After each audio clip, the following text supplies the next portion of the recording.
Hello, my name is Melissa Abernathy, and today we're going to be playing Microeconomics football.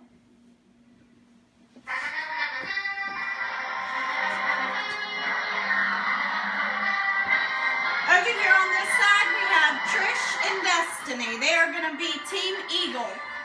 On this side, we have Gage and TJ. They're going to be Team Cubs. This is my friends and family helping me out today, so just bear with us. All right, the game is Microeconomics football, and the way we're going to play this is each team will take turns, and you're going to be starting on the football field. For every question that you get right, you will move 10 yards. And for every question that you get wrong, you'll move back 10 yards. The first team to make it to the end zone and score a touchdown wins the game. Pretty simple rules. You do get 2 chances. If the person doesn't know the answer, they can pass to the next person and they can answer. You get 2 chances to do that. Okay, let's get started. Since we have girls versus guys, we're going to let the girls go first. Okay, the first question is a schedule or a graph showing the quantity of a good that buyers wish to buy at each price. Destiny? The demand The demand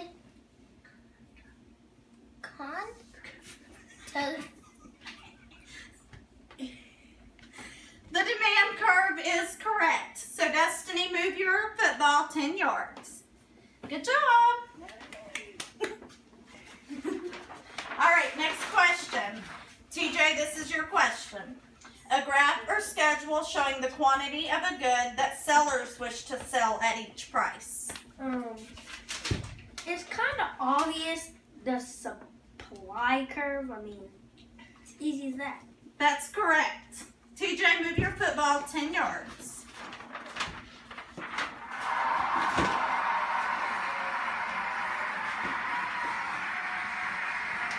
Okay, we're back over to Trish. This is your question.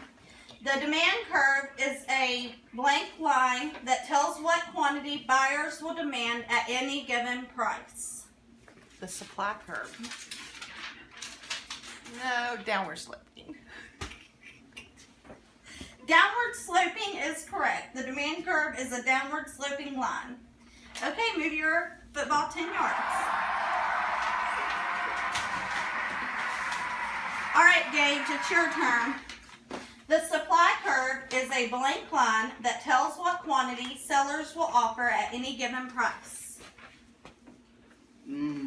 Gosh, I'm gonna have to go with downward supply, sloping. Downward sloping? Is that your final answer? Yes. I'm sorry, that is incorrect. The supply curve is actually an upward sloping line.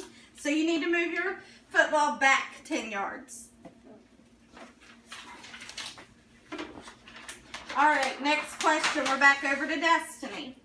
The largest dollar amount that the buyer is willing to pay for a good.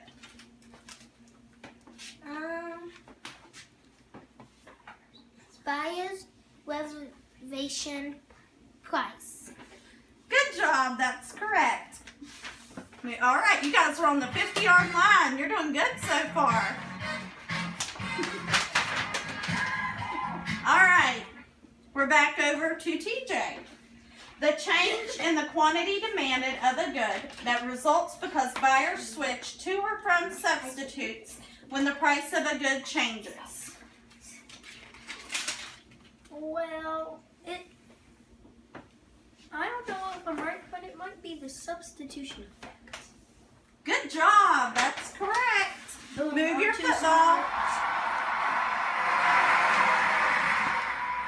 Gotta drive it down the field like Peyton Manning. Okay, Trish, it's back to you. The smallest dollar amount that a seller is willing to sell an additional unit. Seller's reservation price. Good job. That's right. Now the other way. Well, No, this way. Oh, y'all. Okay. Okay. I'm sorry. You're right. Okay, Gage, we're back to you. The change in the quantity demanded of a good that results because a change in the price of a good changes the buyer's purchasing power.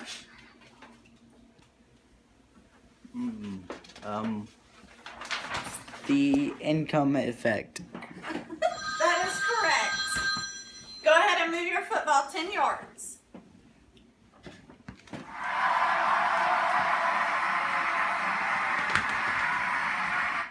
Okay. Destiny, it's back to you, right?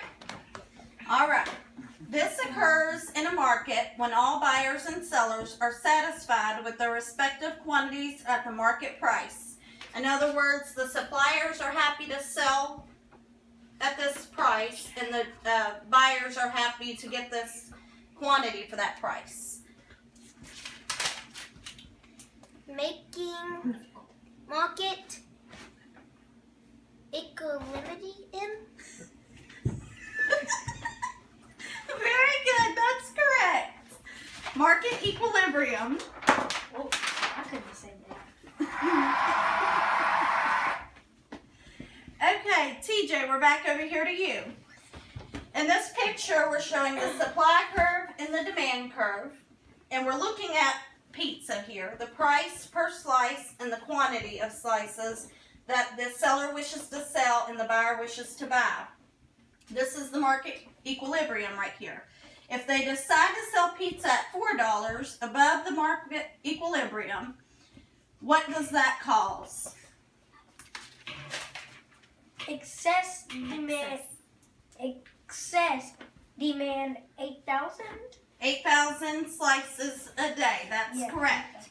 At $4 a slice of pizza, we have an excess demand of 8,000 slices of pizza. Okay, very good. Did you move your football? Mm-hmm. Yes? Yes. Okay. Trish, we're back to you. On this graph, we're showing the supply curve and the demand curve. This is the market equilibrium.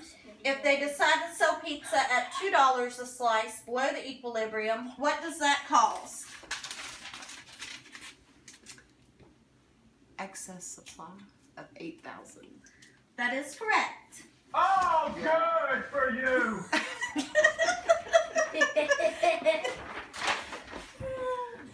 Okay, Gage, we're back to you. The girls are getting close to getting a touchdown. Y'all got to step it up. Come on. A movement along the demand curve that occurs in response to a change in price. In other words, moving up and down the demand curve. What would that be called? Oh gosh. A change in the quantity demand. Very good. A change in the quantity demanded would be up and down the demand curve.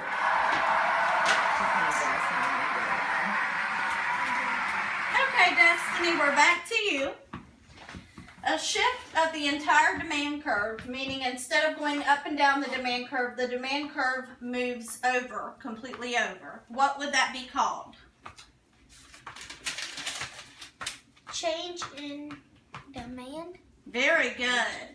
A change in the entire demand curve would be a movement. Instead of here, it goes out here.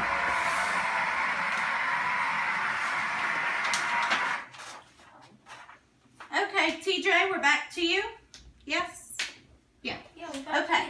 At $3, how many gallons of milk are consumers willing to buy? So this is our demand curve. This is the price. This is the quantity. So at $3, how much quantity are consumers willing to buy? 5,000 gallons of milk. A day. That is correct. 5,000 at $3. 5,000 gallons of milk.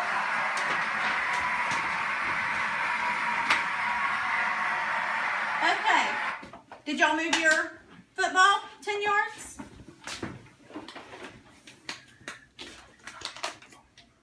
All right, ladies, one more right and you win the game.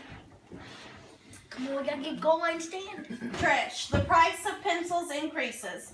People buy fewer pencils and instead buy pens. The resulting reduction in the quantity of pencils demanded is known as the blank of a price change. Substitution effect. Yes, very good. All right, girls, you've reached the end zone. You have won the game.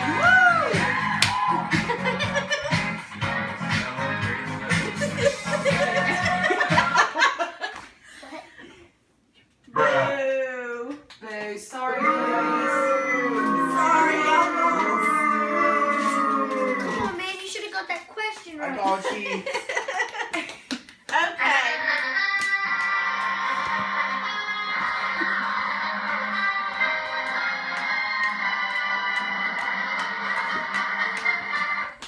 Okay, I hope you guys have enjoyed playing microeconomics football. What I hope to teach you today is the basics of supply and demand in a perfectly competitive market. Some of the main points here were the demand and supply curves, which we went over.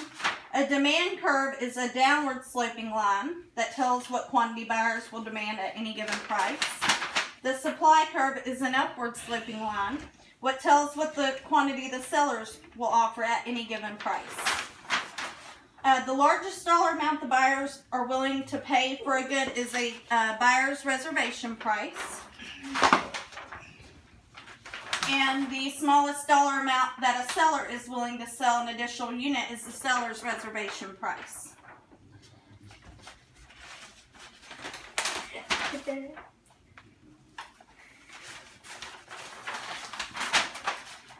Market equilibrium is where we come to a happy medium where the supplier and the people demanding come to an agreement at where they will sell and purchase an item at this price.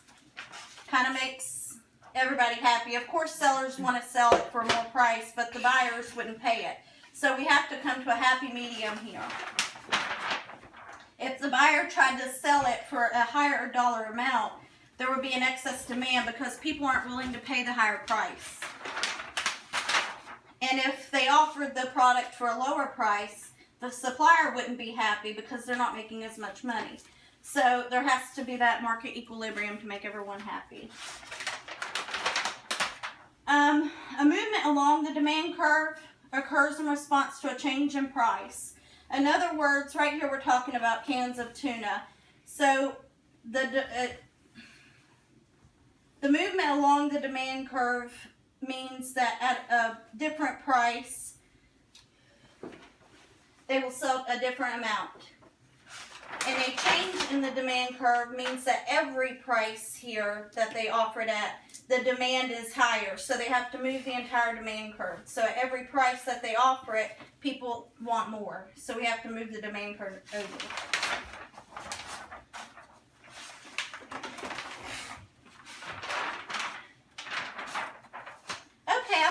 Pretty much the basics that I wanted to teach today in my game. I hope everybody had fun, and thank you for participating and playing my game today.